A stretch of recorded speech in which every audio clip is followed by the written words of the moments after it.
Hey there, Squirrel Army! It is time to get familiar with the familiar cycle. You can join the Squirrel Army by subscribing. These are some great creatures that I think a lot of people have forgotten about, except for maybe one of them. One of them's fairly heavily played, actually, I think, which is the black one. But the other ones seem really good as well. Now, you do have to be in a certain specific sort of deck for the maximum benefit out of these, but still, I think if you're two of the three colours that these would go with, then I think you're golden. So let's go through what they all do and where they all fit. So the black one is the most famous one, as I was sort of discussing, and it goes into most Grixis builds because it is a black card and lets your blue and red spells be costed one less. All of these are 2-mana creatures.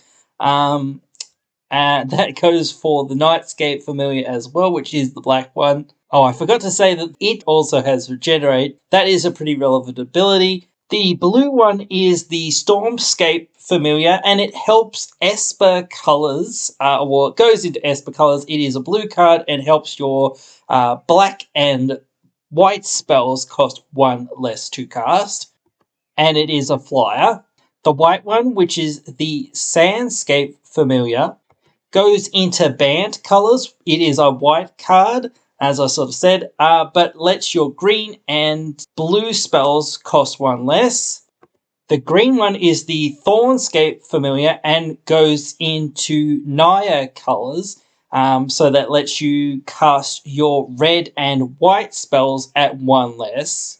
The red one, the Thunderscape Familiar, which has First Strike, and goes into Jund colors, which allows you to have, well, it is a red spell, as I sort of said, and allows your green and black spells to be cast at 1 less. So these are really powerful ramping cards. And yeah, sure, again, to get the full benefit, you would have to be in those 3 colors or whatever. But still, I think that that's fine. In those 3 colors, you would be really happy to run most of these to reduce at least half the number of spells that are in your deck, roughly speaking.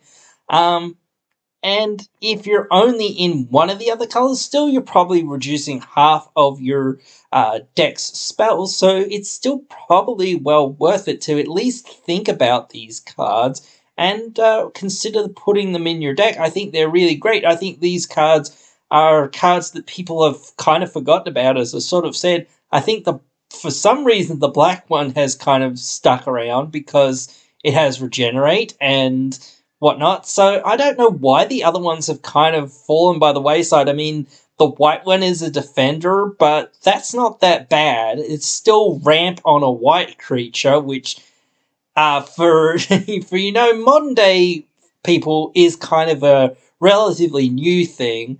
So it's weird to kind of see that, but they have given white ramp in the past, so it is interesting to see. But it's just one of those things. I think this is a great cycle. I think all of these cards deserve to see much more play than what they do, or at least all the non-black ones, because I never see anyone play these other ones. And I only just learnt about them recently as a cycle. I didn't even know that this was a cycle till recently, and I know a lot of people don't even realize that this is a cycle. I've seen the Nightscape Familiar played, but I haven't seen any of these other cards being played. And then I was just like randomly scryfalling cards, and I just came across all of these cards, and I was like, dude, why isn't anyone talking about these cards? So I decided, hey, you know what? Let's do a video about these cards because they're pretty cool. I really like the blue one because of its flying, and I do have an Esper deck right at the moment. Probably won't have it for too long, but hey, who knows? And I do have a Jund deck, so I like the red one currently. I wouldn't mind the green one either too much, because I was thinking about building a Naya deck as well. So yeah, but maybe I would think about putting the white one in a deck. But obviously you could put all of these into a deck if you were 5 colors, and that's probably going to be alright still.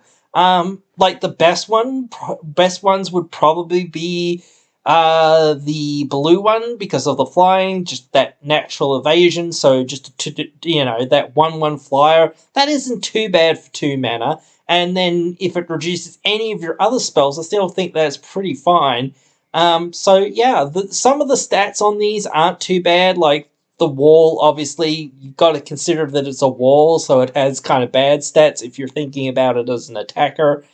But overall, I look at all these cards and they're all like 1/1s or whatever, but yeah, that doesn't really matter. Like, you're just trying to get these things out there and get your game plan going and get yourself into that late game. And having a 2 mana creature like this is pretty good for a lot of decks that are very creature based. So, yeah, I think that all these can, even the black one, which sees the most play, can still see some more play. I still think a lot of players don't really know that it exists and it's a thing and you can play it.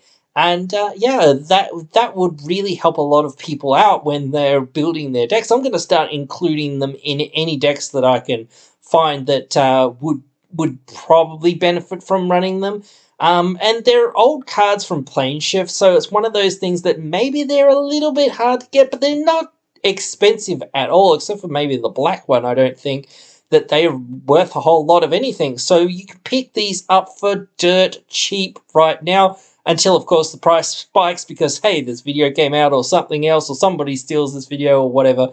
But anyway, that is what I think, and you guys can let me know what you guys think. Write your thoughts down there in the comments below, and I'll be sure to try to respond. But hey, I hope you have enjoyed, and hope to see you in the next one.